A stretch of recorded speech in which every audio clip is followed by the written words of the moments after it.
Yun na.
Yung mga bago dyan na mga mekaniko, mga kasyuter, pag nagbabaklas kayo dito sa mga control valve, ganito, nagbabaklas kayo ng mga hose, maghanda kayo ng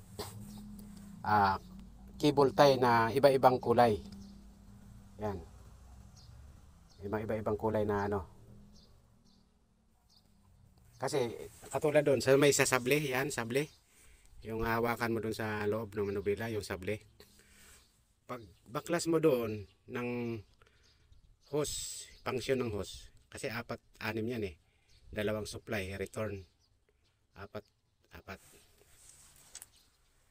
Halimbawa, lagyan mo ng cable tie doon sa dulo ng hose, tulad dito.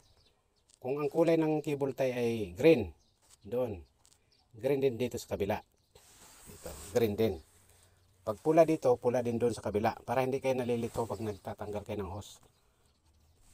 Para kung hindi niyo malagyan ng tanda to, huwag kayo maglagay ng masking tape, kasi pag nababasa ang masking tape ng langis, natatanggal yan. Maghapon o mag-isang linggo kayo, hindi niyo makukuha ang function ng backhoe pag nagkabaliktad-baliktad ang hose nitong control valve na to.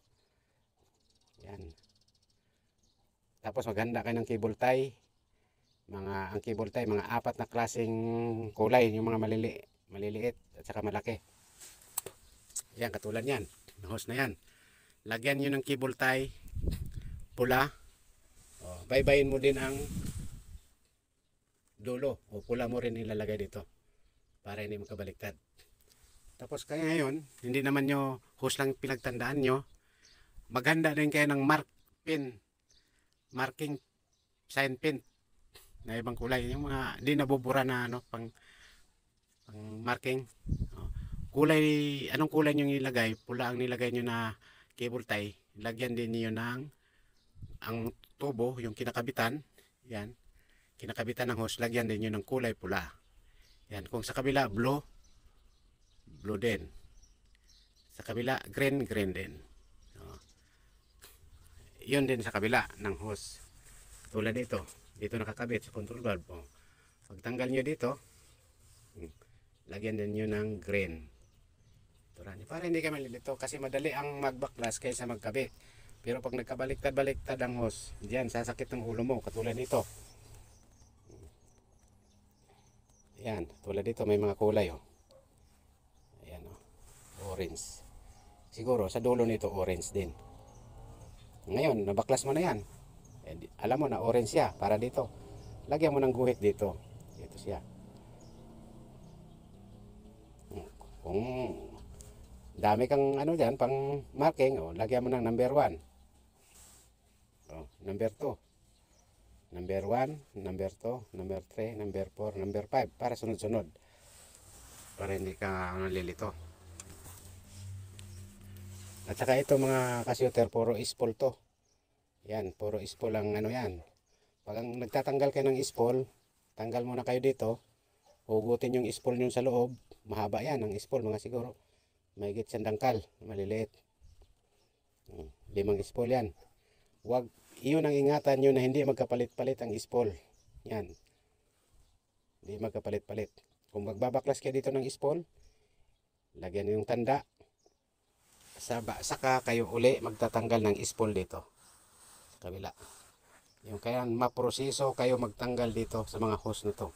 Kasi pag itong mga hose nagkabaliktad-baliktad, isang linggo kayo, isang buwan kayo maghimay-himay. Tanggal kabit kayo dyan, hindi nyo makukuha.